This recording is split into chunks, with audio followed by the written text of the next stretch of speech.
Luke Skywalker was on the island of Ahch-To, meditating deeply in the ancient ruins of the first Jedi Temple. The waves crashed violently against the rocks as he sought answers about the future of the galaxy. In recent days, something different had taken hold of his mind, a strange sensation he couldn't fully explain. The force around him began to pulse intensely, as if it were alive and conscious of its own intentions. Suddenly, a portal of luminous energy formed before him, emanating waves of ancestral power that made the entire environment tremble. Luke felt he had no choice but to follow the call of the Force, as something greater than himself was at stake in that moment. Upon crossing the portal, Luke felt his body being disintegrated and reconstituted simultaneously in an experience that defied any logical comprehension. In a matter of seconds, he found himself staggering on the hot, golden sands of a planet he knew very well. Tatooine stretched before him with its two suns shining intensely in the sky, exactly as in his oldest memories. The dry, hot air entered his lungs as he tried to process what had just happened to him. Looking around, Luke realized that something was different. The atmosphere, the feeling of the place, everything seemed slightly altered. He didn't know exactly when he was, but the Force whispered in his mind that there was a specific purpose for his presence there. Luke began to walk through the familiar dunes, his steps sinking into the sand as memories of his youth flooded his mind. Each rock formation, each canyon in the distance, everything brought back memories of when he was just a young farmer with dreams of leaving that planet. He remembered his aunt and uncle, Owen and Beru, who raised him with love and dedication amid the harshness of the desert. All of that had shaped who he became, even though at the time he didn't understand the importance of those simple moments. Luke smiled slightly as he realized how much he had changed since then, but also how much of that young dreamer still remained within him. As he walked toward the area near where the Lars farm was located, Luke felt a powerful presence in the Force. It was something intense, pure, and at the same time laden with sadness and isolation, unlike anything he had felt recently. His Jedi Master instincts guided him almost unconsciously toward that presence that pulsed like a luminous beacon in the desert. In the distance, he spotted a male figure walking through the dunes, wearing typical Tatooine clothing and carrying supplies. The man shouldn't have been more than 40 years old, and there was something about him that made Luke's heart race instantly. The Force circulated around that man in a way that Luke immediately recognized as belonging to a trained and experienced Jedi. Luke decided to follow the man at a distance, staying in the shadows of rock formations to avoid being detected prematurely. The man walked with defined purpose, clearly knowing every inch of that inhospitable terrain like the palm of his hand. They walked for almost an hour until they reached a rockier area, where a discreet cave was hidden among the stones. The young man looked around cautiously before entering, a habit clearly developed by someone who lived in constant alert. Luke waited a few moments before approaching the entrance, mentally preparing himself for the encounter that was about to happen. He knew this would not be an ordinary conversation and that he would need to choose his words with extreme care. Upon entering the cave, Luke saw the simple but functional interior, with some basic belongings scattered about and an environment that clearly served as a temporary home. The young man had his back turned, organizing some supplies when he sensed Luke's presence and immediately spun around, his hand instinctively going toward the lightsaber attached to his belt. The eyes of the two men met in that moment, and Luke felt a wave of emotions hit him with overwhelming force. Those blue eyes, that face marked by the sun and solitude, the defensive but noble posture, everything confirmed what Luke already suspected. With his voice laden with emotion and recognition, Luke said softly, breaking the tense silence that had formed between them, "Ben." The word echoed in the cave like distant thunder, laden with meanings that transcended time and space. Obi-Wan Kenobi felt his heart race. His hand gripped the lightsaber with more force as he analyzed the stranger before him with the experienced eyes of someone who survived Order 66. "You know who I am," said Obi-Wan with a controlled but tense voice. "Then you also know I can be a threat or that someone may be using me." Luke raised his hands in a universal gesture of peace, perfectly understanding the distrust that permeated every word of the former Jedi Master. "I know exactly who you are, Obi-Wan Kenobi," Luke responded calmly, And I also know you're here to protect someone very important to me." Confusion appeared on Obi-Wan's face as he tried to process how that stranger could know about his secret mission. Luke took a step forward, keeping his hands visible and his posture completely open to the cautious veteran Jedi. "My name is Luke Skywalker," he said, observing the instantaneous shock that crossed Obi-Wan's face like lightning. "I'm the baby you just brought to Tatooine, the son of Anakin Skywalker and Padme Amidala, but I came from the future." Obi-Wan staggered slightly, leaning against the rocky wall of the cave as he processed those impossible words that defied all logic. "The Force can do many things, but time travel," Obi-Wan began, his voice failing as he observed more carefully the man before him. The eyes, the facial structure, there really was something of Anakin there, but also something of Padme in the gentleness of his gaze. Luke perceived the need to prove his words and began to relate details that only someone very close could know. "You just left a baby with Owen and Beru Lars," Luke began, his voice gentle but firm and convincing. "Before that, you witnessed the fall of the Republic and Anakin's transformation into Darth Vader on Mustafar. You fought against your former apprentice and left him burning in the lava, believing he would die there forever." Each word Luke uttered was like a stab in Obi-Wan's heart, painful memories he tried to bury. "Padme died giving birth to twins," Luke continued, "and my sister Leia was given to Senator Bail Organa of Alderaan." Obi-Wan felt his legs weaken and sat heavily on a nearby rock, the weight of those revelations being too much to process. "How can you know all this?" he murmured, looking at Luke with a mixture of growing hope and fear. "Because I lived through all of it," Luke responded, his voice now laden with the weight of decades of experiences that were yet to come. "You were my guardian from a distance during my youth here on Tatooine, always watching me from the shadows, protecting me without my knowledge. When I turned 19, you revealed the truth about my father to me, or at least part of it, and gave me my first Jedi training." Luke extended his lightsaber for Obi-Wan to examine, the weapon clearly built by a skilled Jedi. "You taught me to take my first steps in the Force, connected me with Yoda, and helped me become the Jedi that was needed." Obi-Wan took the saber with trembling hands, feeling the familiar energy of Jedi construction, the connection that only a true knight could create. Luke sat near Obi-Wan, the distance between them now smaller as they shared that moment of vulnerability and truth. "I defeated him," Luke said simply, but his words carried layers of deep meaning that transcended simple victory. "In the end, after years of terror the Empire caused to the galaxy, I discovered the truth and confronted him in final battle. He still had goodness in him, Obi-Wan, buried deep beneath layers of pain, anger, and regret, but it was there."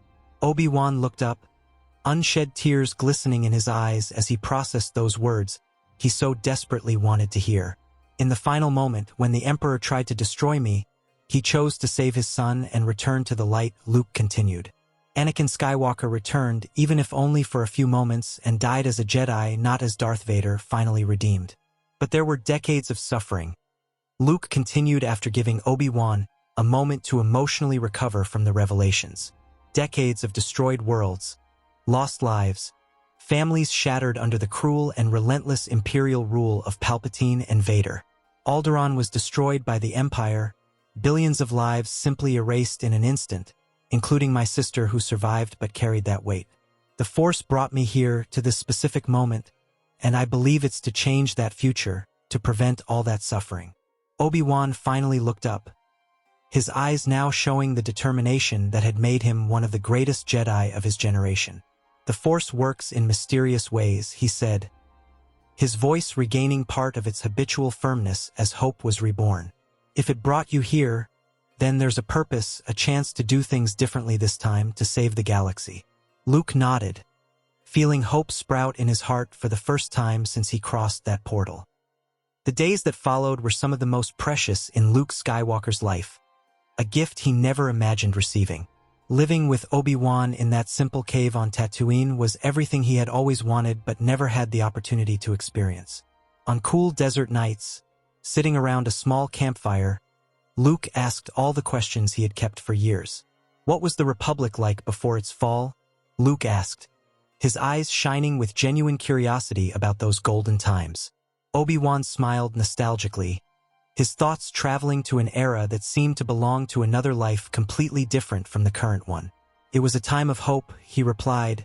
The Jedi Temple on Coruscant shone like a beacon of light for the entire galaxy. Tell me about the other Jedi, Luke asked, and Obi-Wan began to describe his former companions with vivid and emotional details. There was Master Yoda, of course, wisdom personified in his 900 years of life dedicated entirely to the Order and the Force. Mace Windu was the arm of justice on the Council, an incomparable warrior who never hesitated to make difficult decisions when necessary.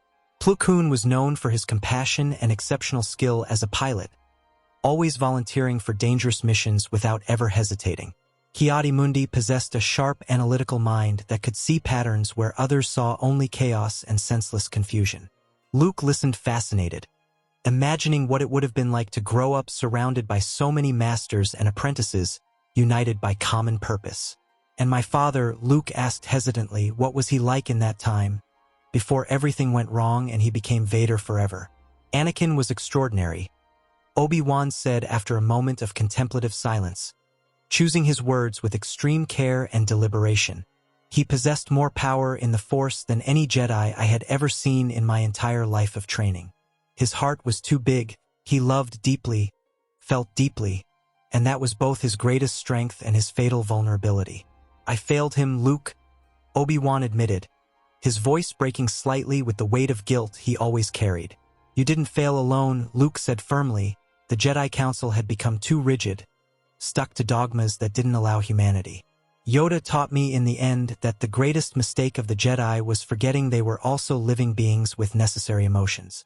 Palpatine exploited all those weaknesses, offering Anakin what no one else offered, a way to protect those he desperately loved.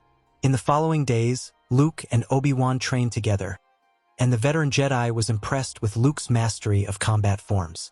You've developed a unique style, Obi-Wan observed after an intense session, something that combines elements of several different Jedi in harmony. I learned from you, from Yoda, and ironically much came from confrontations with Vader, Luke admitted with honesty about his future past. Each fight taught me something new, each encounter forced me to evolve or die, and in the end I transcended the limitations of the old order. Obi-Wan smiled with genuine pride, seeing in the man before him a true Jedi Master by his own merit and dedication. The Force brought you here for a reason, Obi-Wan said thoughtfully, because you represent a balance between passion and serenity that was lost. Luke shared more about the dark future he lived, explaining how the Empire gradually arose as Palpatine manipulated everyone with cruel mastery. The peace they had enjoyed was abruptly interrupted when both felt a disturbing disturbance in the Force coming from the nearby city. Inquisitors, Luke said, recognizing that distinct signature he had encountered before in his original and dark timeline. They must have sensed our presences.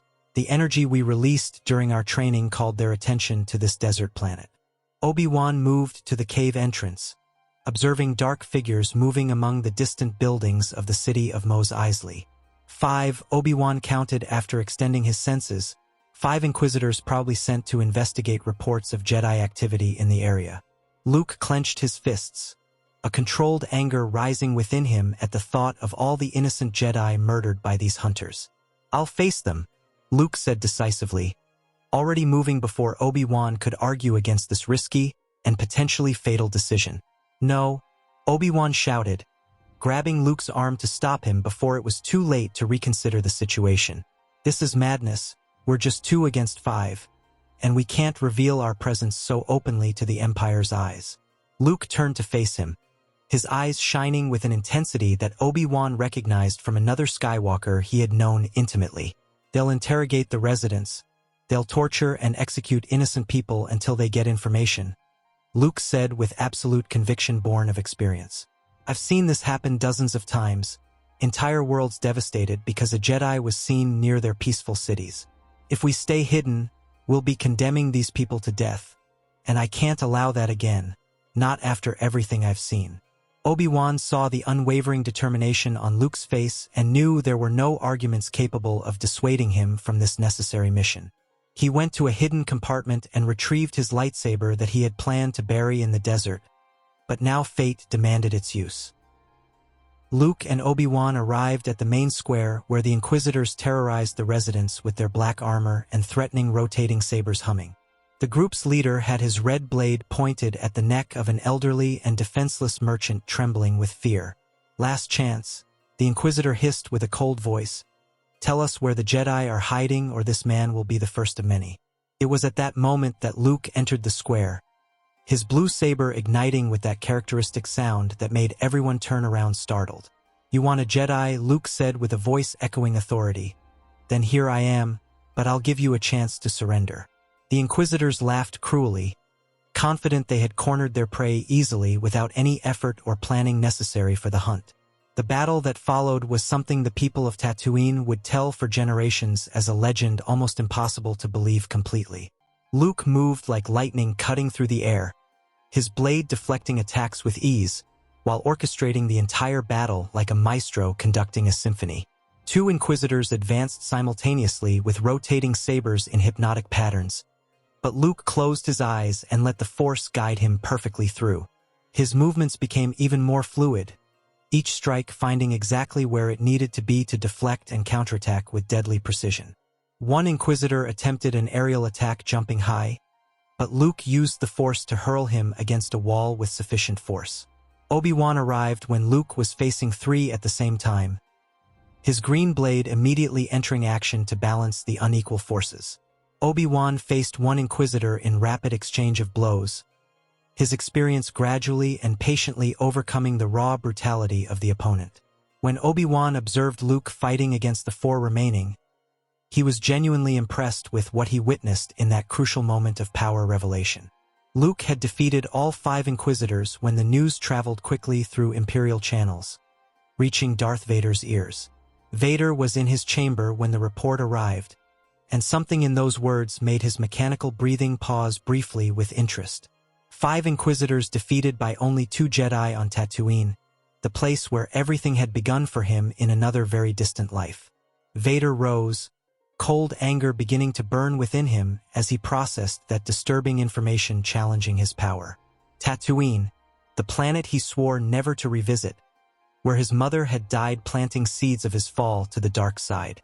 Without a word to subordinates, Vader boarded his ship and set course for Tatooine with mortal and absolute relentless determination. In the cave, Luke stiffened during casual conversation, his eyes becoming distant as if seeing something very far and disturbing in the shadows. "He's coming," Luke said simply, his voice certain of what he felt through the Force now pulsing strongly in him with clarity. Obi-Wan didn't need to ask who Luke was talking about. The dark presence was already approaching like a storm on the threatening and inevitable horizon.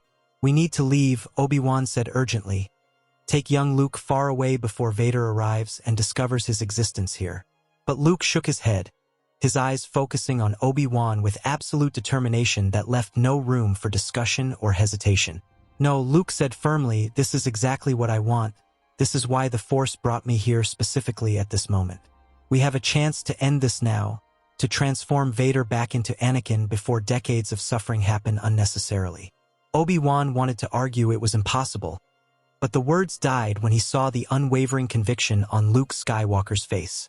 Vader's ship landed and he walked through the city until he saw them waiting calmly in the middle of the main street, sabers deactivated but ready.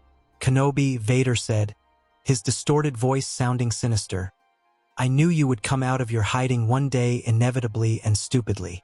Vader turned his attention to Luke, tilting his head curiously as he studied the unknown Jedi with growing interest and deadly suspicion.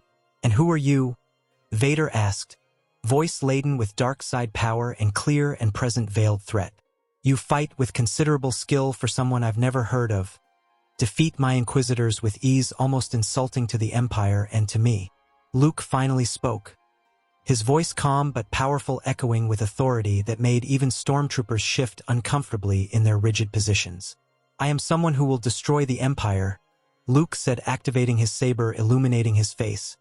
"I know the truth about who you are, Anakin." The name hit Vader like a physical blow, making him recoil before anger exploded around him in visible and destructive waves in the Force. Obi-Wan advanced against Vader while Luke faced 5 new Inquisitors who arrived as reinforcements, defeating them quickly with impressive ease. Luke then entered the fight between Obi-Wan and Vader, completely changing the dynamics of the confrontation in unexpected ways for the Sith Lord. Vader found himself fighting against two opponents working in perfect synchrony, their styles complementing each other, making it impossible to find adequate opening. In perfectly coordinated movement, Luke created an opening that allowed his strike to hit the life support system on Vader's chest. Sparks exploded as Vader staggered, his saber falling on the dusty and hot ground of the Tatooine desert where it all began. Luke used the Force to rip the mask from his face, revealing the pale and scarred face of Anakin Skywalker finally exposed. Luke defeated the stormtroopers trying to help and returned kneeling beside Vader with an expression mixing deep determination and compassion. "Anakin Skywalker," Luke said firmly, "you have a choice to make now that will determine everything. Return to the light or die as Vader here today." "Who?" Anakin began with a hoarse and weak voice without a vocoder to amplify it. "Who are you really? How can you be so powerful?" Luke placed his hand gently on Anakin's shoulder, feeling through the Force all the pain, regret, and confusion swirling within the broken man. "I am Luke Skywalker," he said calmly, "your son coming from the future to give you the chance you never had before everything went wrong." Anakin froze completely, eyes widening with absolute shock, processing those impossible words that changed everything he knew about himself. "Son," he whispered with his voice breaking with emotion, "but Padme died. I killed her with my own hands on Mustafar that terrible day." "No," Luke interrupted firmly, "Palpatine lied about many things. She lived long enough to give birth to twins before dying of a broken heart." Tears began to flow down Anakin's scarred face as the truth resonated through him like a funeral bell ringing eternally in his soul. Obi-Wan approached, kneeling on the other side with an expression of deep compassion transcending years of pain and betrayal suffered between them. "It's true, Anakin," Obi-Wan said softly. "Padme gave birth to Luke and Leia before dying, asking me to always believe in you. I choose the light," Anakin finally said after a long internal struggle, his voice weak but firm in his renewed and true conviction. Luke and Obi-Wan helped him stand and took him to the Lars farm in the distance, where Anakin saw his young son playing. "That's you," Luke whispered, pointing to the child with shining blonde hair, and Anakin fell to his knees trembling with overwhelming emotion. "I will destroy Palpatine and ensure my son grows up in a free galaxy," Anakin promised with determination renewed by the love he felt. Luke repaired Anakin's life support system in the following days, and together with Obi-Wan they planned the final confrontation against the Emperor. The modified ship cut through hyperspace toward Coruscant, its 3 occupants prepared for the battle that would determine the galaxy's fate. Anakin was in command, guided by purpose instead of anger, while Luke and Obi-Wan meditated, preparing themselves mentally to face Palpatine. They arrived at the Imperial Palace without suspicion, Anakin entering normally while Luke and Obi-Wan disguised themselves as Imperial guards with hidden sabers. When they entered the throne chamber, Palpatine received them with his hissing voice, expecting good news, but Anakin removed his mask, revealing himself. "I want to say that Anakin Skywalker has returned and your reign ends today," he declared as Luke and Obi-Wan revealed their identities, activating their sabers. The apocalyptic battle that followed made the palace itself tremble in its foundations, with the power being released violently by all sides. Vader and Obi-Wan defended against the stormtroopers invading the room, working in perfect synchrony like in the old days of the Clone Wars. Luke advanced directly against Palpatine, their sabers meeting in explosions of blue light and purple lightning that made the air hiss. Luke was gradually gaining the upper hand over the Emperor with his superior technique and real combat experience against the dark side of the Force. Palpatine realized he was losing and, in calculated desperation, ordered the stormtroopers to concentrate all fire on Luke simultaneously from all angles. Vader saw the danger and ran to help his son, but Palpatine took advantage of the opening and launched his lightning directly at Vader with fury. Luke saw his father being struck and advanced with everything against Palpatine, but the blaster shots made him lose his saber, which fell far away. Using the Force with all his remaining strength, Luke lifted Palpatine himself from the ground and hurled him against a metal fixture exposed by the damage. The fixture pierced through Palpatine's body, who died instantly impaled by the metal, but before dying he launched his last lightning at Luke. Luke fell heavily to the ground, his body gravely wounded by the dark side lightning, and ended up dying in Vader's arms in a reverse scene. Vader held his son as Luke closed his eyes for the last time, having sacrificed everything to save the galaxy and his father from darkness. Vader temporarily assumed power and returned everything back to the Senate, completely dissolving the Empire and helping restore democracy. He helped Obi-Wan rebuild the Jedi Order together with Yoda, creating a new generation that balanced emotion and duty harmoniously. Young Luke was trained by Obi-Wan growing up as a powerful Jedi, and Vader went into exile being visited from time to time by Luke, Leia, and Obi-Wan.